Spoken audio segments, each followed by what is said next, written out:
L'autonomisation de la femme est un défi que la gente féminine doit relever quotidiennement. Michaëlle Edo fait partie de ces femmes qui se battent pour se démarquer. Gabonaise d'origine, elle vit au Canada, notamment à Montréal. Avec elle, nous allons aborder plusieurs sujets la concernant. Michaëlle, bonjour. Bonjour. Alors, vous êtes styliste, écrivaine, entrepreneur, épouse et mère. Plusieurs casquettes pour vous toute seule. N'est-ce pas trop pour une femme? Non, pas du tout. En fait, je pense que tant qu'on a la volonté et la passion surtout de faire ce qu'on aime, ce n'est jamais assez, ce n'est jamais trop. C'est juste une question d'organisation et tant qu'on se donne les moyens d'y arriver, tout est possible. Qui mieux que vous pour vous définir? Pour me définir, en quelques mots, ça va être compliqué. Je suis beaucoup de choses à la fois, euh, mais de façon simpliste, je veux juste dire que je suis, on va dire, une grande enfant qui a des rêves plein les yeux, des rêves plein la tête, qui continue de s'émerveiller tous les jours et qui a vraiment deux grandes passions qui sont la mode et l'écriture. Et ce sont deux passions, on va dire, que j'ai essayé de faire taire durant mon plus jeune âge parce que moi, je viens d'une famille où mais je pense que de façon générale en Afrique, l'écriture et la mode, pour nous qui sommes nés dans les années 80, disons que c'était pas trop le genre d'option que les parents voulaient pour nous. Et puis, à l'époque, moi, je savais pas trop c'était quoi une passion, j'étais jeune.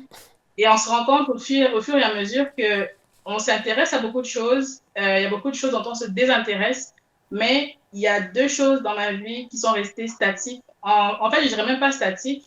Je dirais deux choses dont la passion a continué de grandir avec le temps. Et c'était la mode et l'écriture. Et puis, à un moment donné de ma vie, je me suis dit, il serait peut-être temps que je m'écoute, enfin, et que je laisse libre cours à ces passions-là parce que ce sont des choses que je savais faire, mais aussi que je prenais beaucoup de plaisir à faire. Et c'est ainsi que j'ai décidé de me lancer. Alors, En premier dans la mode et par la suite dans l'écriture. d'accord. Parlez-nous un peu de votre passion pour la mode. D'où vous vient cette inspiration, cette envie de faire cette profession, de pratiquer la mode?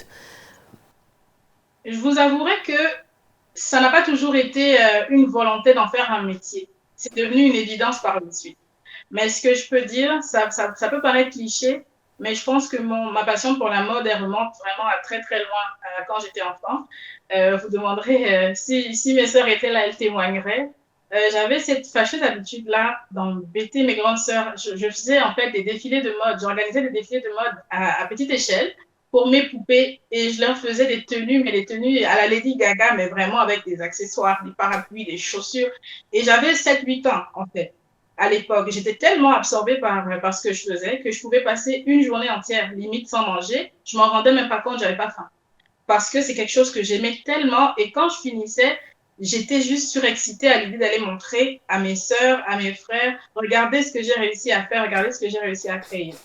Et ils se sont bien rendus compte que j'avais cette passion-là pour la mode, mais en grandissant, bon, tout le monde va à l'école et puis on se dit on va avoir le bac, on veut faire des études supérieures et puis c'est pas nécessairement un métier que j'avais envisagé pour l'avenir. Ça, c'est devenu une évidence par la suite. Ben, c'est surtout le fait que je sois au Canada et que je vois que ce soit un métier qui soit très développé ici. Et à un moment donné, on se rend à l'évidence, on se dit, ben, c'est quelque chose qui me passionne mais tellement que je fais depuis plusieurs années, pourquoi ne pas en faire une activité, pourquoi ne pas en faire un gagne-pain. Donc, c'est sûr que ce n'est pas mon activité principale, mais aujourd'hui, c'est une activité que je pratique et que j'assume, contrairement à il y a quelques années où je la regardais dans un coin en me disant que c'est pour les autres, c'est pas pour moi. Est-ce qu'on peut dire que, sans risque de se tromper, que c'est la mode qui est venue vers vous ou c'est vous qui êtes allé vers la mode? C'est le premier cas de figure. Je dirais que c'est la mode qui est venue à moi.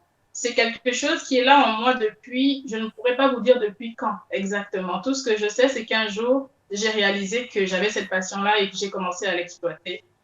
Sauf que je l'exploitais pour mon plaisir personnel à l'époque et aujourd'hui, je le fais de façon professionnelle. Donc, c'est vraiment juste ça la grosse différence. Mais c'est une passion qui est là depuis toujours en réalité. Donc aujourd'hui, on peut dire que vous vivez de votre passion, des fruits de votre Oui, passion. tout à fait. Ce n'est pas mon activité principale, mais c'est quand même une source génératrice de revenus et un revenu complémentaire. Donc oui, je peux dire que j'ai de ma passion, genre, ou de l'une de mes passions. Justement, quand on est passionné de quelque chose, on a souvent ce sentiment de pouvoir enseigner ce que l'on a appris ou bien ce que l'on a au-dedans de soi. Est-ce que vous envisagez ouvrir une grande école de stylisme dans ce sens pour enseigner, pour partager vos passions ou vous les partagez spécifiquement avec vos clients? Ben, je les partage déjà, cette passion-là, je la partage déjà avec mes clients parce que ce sont les premières personnes avec qui je suis en contact et qui sollicitent mes services. Mais c'est sûr que, étant donné que il n'y a rien qui est statique, comme je vous ai dit au départ, je pratiquais la mode à des fins, on va dire, de loisirs. Aujourd'hui, je les pratique à des fins professionnelles. Peut-être que plus tard, je vais évoluer au point de vouloir transmettre cette connaissance-là sous la forme d'un savoir vraiment pratique ou académique. Donc, mais on va dire que d'une certaine façon, c'est déjà ce que je fais à travers mes livres. Donc, oui, d'une certaine façon, je le fais déjà.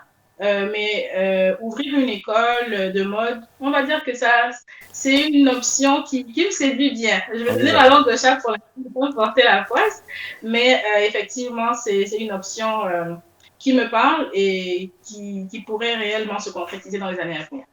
Alors, de la mode à l'écriture, il n'y a qu'un seul pas, il faut le franchir. Votre passion pour l'écriture, d'où naît-elle cette passion et qu'est-ce que vous écrivez dans vos œuvres? En fait, quand je me suis présentée, je vous ai dit que j'étais une rêveuse et j'étais une enfant. J'ai toujours été une personne très curieuse. Quand j'étais enfant, petite anecdote, lorsque j'étais au primaire, je m'amusais à lire les livres qu'on prescrivait au secondaire et au lycée parce que je m'ennuyais. J'avais lu tous les livres du primaire et je m'ennuyais. Donc, j'allais dans la bibliothèque et je prenais tout ce qui me passait tout ce qui me tombait sous la main pour le lire, en fait. Et c'est de là que ben, l'écriture m'a fait voyager à partir d'un très jeune âge.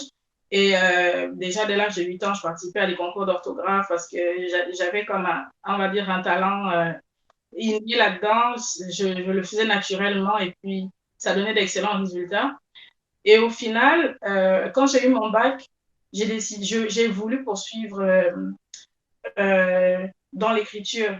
Je me suis dit, si à la base, mon premier choix, c'était le tourisme. Et je me suis dit, si je ne suis pas acceptée en tourisme, j'aimerais écrire.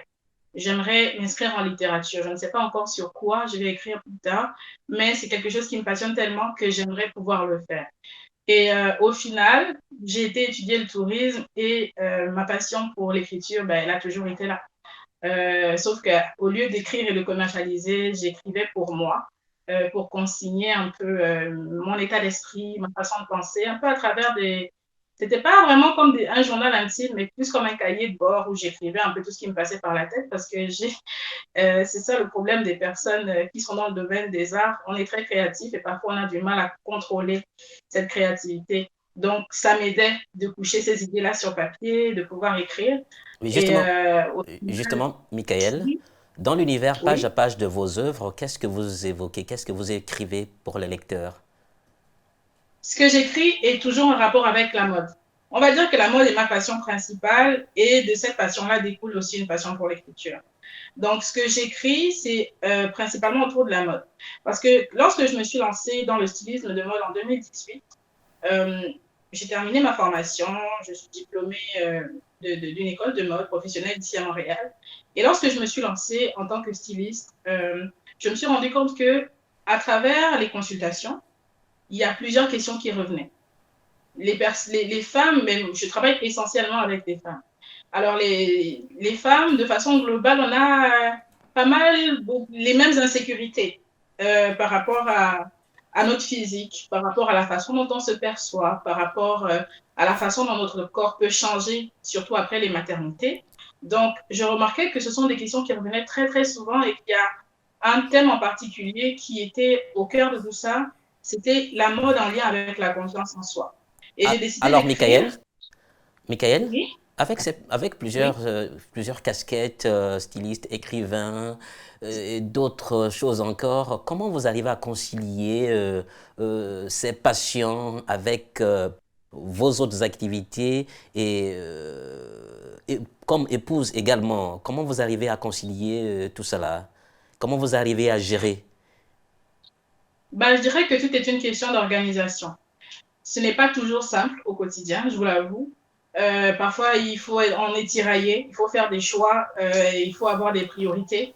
Mais comme je disais tantôt, lorsqu'on a une passion, c'est quelque chose qui fait partie de nous et on trouve toujours le temps. On trouve toujours le temps de faire ce qu'on aime parce que c'est un besoin en soi. Donc, heureusement pour moi, j'ai la grâce d'avoir un époux très, très, très conciliant qui me soutient énormément dans tout ce que je fais, dans tous mes projets. C'est quelqu'un qui me pousse à fond dans ce que je fais et c'est essentiellement grâce à ça aussi que j'arrive à m'organiser parce que si j'étais toute seule à devoir tout gérer, ça aurait été beaucoup plus compliqué, c'est sûr. Donc, d'avoir un partenaire de vie qui est aussi un partenaire qui me soutient dans mes projets, ça m'aide énormément lorsqu'il faut garder les enfants, lorsqu'il faut, bon, au lieu de sortir à telle heure, je sortirai à telle heure parce que tu as un shooting. OK, je vais reporter ma soirée pour que tu puisses aller à tel événement ou pour que tu puisses faire ta vente privée ou pour que tu puisses prendre une consultation. Donc, c'est énormément de communication déjà au sein du couple, au sein de la famille et beaucoup d'organisation aussi. Est-ce que vous avez le sentiment que vous atteignez vos objectifs? Je vais dire que je suis sur la voie. Je n'ai pas la prétention de dire que j'ai déjà atteint mes objectifs parce que j'en ai tellement et j'ai tellement de rêves dans la tête que on va dire que je suis juste au début de mon parcours, mais je suis quand même très reconnaissante de ce que j'ai accompli jusqu'ici et le chemin ne fait que commencer là. Donc, on continue à se motiver pour l'avenir. Merci de nous avoir suivis. Tout est bien qui finit bien. C'était Michael Edo, écrivaine, styliste gabonaise vivant au Canada. C'est la fin de cet entretien. Nous vous remercions de nous avoir suivis. À la prochaine.